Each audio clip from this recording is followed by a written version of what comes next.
اهلا بكم يا دكاتره في المحاضره الثانيه من محاضرات كورس المصطلحات الطبيه او كورس الميديكال ترمينولوجي لتاسيس طلبه الكليات الطبيه. اتمنى تكون ذاكرت المحاضره اللي فاتت كويس. المحاضره النهارده صغيره لكن فيها واجب هتاخده ان شاء الله اخر المحاضره. تمام. بسم الله الرحمن الرحيم. اللهم علمنا ما ينفعنا وانفعنا بما علمتنا وزدنا علما. يلا على المحاضره الثانيه. معانا النهارده حاجه جديده كده، كلمه اسمها كلمه دايا. كلمه ذات نفسها مش مهمه بالنسبه لي، المهم عندي المثال بتاعها هو دايجنوزز. كلمه مشهوره جدا. فاكر لما اخدنا المحاضره اللي فاتت قلت لك في كلمه لازم تلاقيها في الكتاب، كلمه سيمتومز وهي الاعراض. تقول لي يا دكتور وات از ذا سيمتومز؟ اقول لك الاعراض. يعني الاعراض سخونيه، كحه، الم، مش عارف ايه، ايا كان. بعد الاعراض انت المفروض عرفت الاعراض، انت كدكتور بتشخص. كلمه تشخيص ذات نفسها معناها دايجنوز. فيقول لك وات از ذا دايجنوزز؟ ايه الدايجنوز؟ ايه التشخيص؟ فانت تقول له مرض كذا كذا او تشخيصي كذا كذا. فكلمه دايجنوز هي التشخيص. كلمه اكتو معناها اوتسايد، برضه مش مهمه بالنسبه لي قوي قد ما المثال بتاعها مهم. اكتوبيك بريجننسي، ودي يعني تفاصيلها كشرح الكلمه دي انا هديك نبذه سريعه عنها.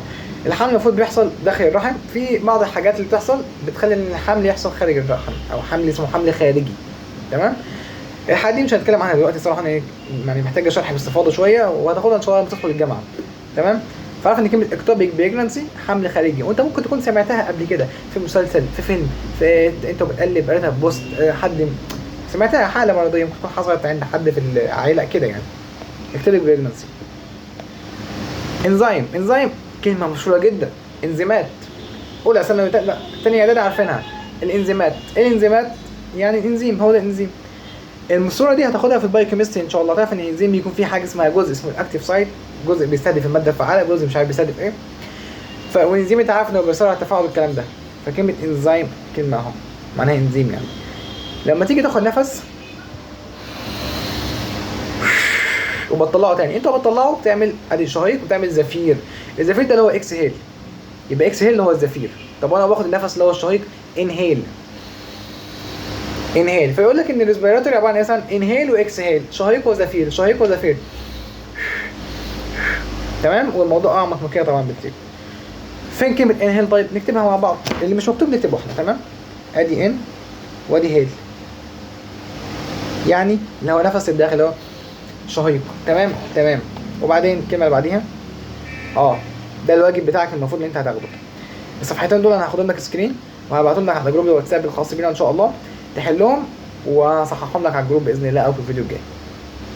طب انا عايز اديك 3 كلمات كده زياده في محاضره النهارده عشان ايه ما اطولش عليك واسيبك تذاكر الفيديوهين مع بعض عشان تعرف تحل الواجب كويس. وفي حاجات ممكن تقابلها اول مره تشوفها، انا عارف ان في حاجات فيها اسئله انت ممكن تعرفش تشوف فيها ولا كلمه، بس انا عاوز اخليك تعصر دماغك في الحل بعدين اجي انا اوريك ازاي تحل. انت الكلمات اللي انا عاوز اقول لك عليهم هم كالاتي. كلمه اسمها هايبر، والكلمه دي ممكن تكون سمعتها قبل كده. عارف لما اقول لك الواد ده مهايبر، يعني مش قاعد على بعضه رايح جاي رايح جاي إيه يا ابني اهدى، ده انا مهايبر. يعني ايه مهايبر؟ يعني انا نشاطي عالي جدا، انا حاجه دي معناها عالي عالي. الكلمه المثالي المهم بتاعها والمشهور جدا جدا جدا، اسمع كده، هايبر تنشن. يعني ايه هايبر تنشن يا ترى؟ بص، هو القلم بتاع التابلت مش عارف ليه بيقطع مني، انا ان شاء الله هحاول اجيب قلم جديد، بس هو القلم بيقطع مش عارف ليه الصراحه. تمام. المهم يعني هايبر تنشن معناها ضغط عالي، ضغط عالي، كلمه مشهوره جدا. طب لا انا عايز اجيب ضغط واطي، كلمه واطي معناها هايبو، يبقى ضغط واطي هايبو تنشن. هنا الكلمه ذات نفسها اهم من المثال بصراحه. ليه؟ لان كلمه هايبر وهايبو، هايبر وهايبو الكلمتين دول بستخدمهم في كذا حاجه. يعني ممكن اقول لك حراره عاليه، انا مش هكتبهم بس هتلاقيهم في الامثله الجايه ان شاء الله في المحاضرات الجايه. حراره عاليه، يعني حراره عاليه هايبرثيرميا. حراره واطيه هايبوثيرميا. كالسيوم عالي هايبر كالسيميا او هايبر كالسيوم. طب صوديوم عالي هايبر ناتريميا، هايبوناتريميا، صوديوم واطي. فانت تلاقي الكلمه دي تستخدمها كتير جدا. فكلمه هايبو معناها واطي، كلمه هايبر معناها عالي، اعرفهم. حاجه تانية عايز اقول لك عليها، لما تدخل الجامعه ان شاء الله هتلاقي كل ماضي بتاخدها شكلها كده غريب. شكلها ايه؟ كلها غير اولوجي اولوجي اولوجي اولوجي. يعني ايه اولوجي اولوجي الكتيره دي؟ اجي اقول لك هتاخد فيسيولوجي، هتاخد لما تكبر شويه فارماكولوجي، هتاخد ثانيه باثولوجي، هيستولوجي، هتاخد حاجات كتير كتير جدا اخرها اولوجي. ايه اولوجي دي؟ قال لك كلمه اولوجي معناها علم، واي حاجه تضيفها لكلمه اولوجي تبقى علم الحاجه دي.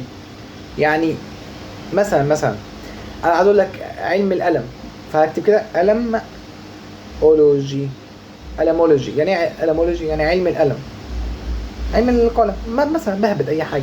في الكليه هتلاقي ماده اسمها ايه، تدخل كده ماده، اول ماده هتاخدها ان شاء الله في الترم الاول، دي كل الناس بتاخدها في الترم الاول طبعا، هيستولوجي. هيستولوجي يعني علم الانسجه، علم الانسجه. هتلاقي كلمه فيسيولوجي يعني علم وظائف الاعضاء. في تكبر شويه فارماكولوجي علم الادويه. تكبر اكتر باثولوجي علم الامراض. ديرماتولوجي علم ايه ده، اولوجي. فكلمه اولوجي كلمه مهمه جدا. تمام. دي الكلمات اللي احنا اخدناها النهارده. الواجب تحله لوحدك، ما تشغلش شات جي بي تي بالله عليك. انا مش هعمل لك حاجه لو غلطت. تمام. في حاجات كتيره جدا هتلاقي نفسك، ممكن مش كتير جدا، هتلاقي نفسك مش عارفها او ما تسمعها. انا عارف، انا قاصد، بس انا عاوزك انت تفكر فيها وانا هشرحها لك بعد كده ان شاء الله. هحله معاك على الجروب. ده كان المحاضره الثانيه بتاعتنا.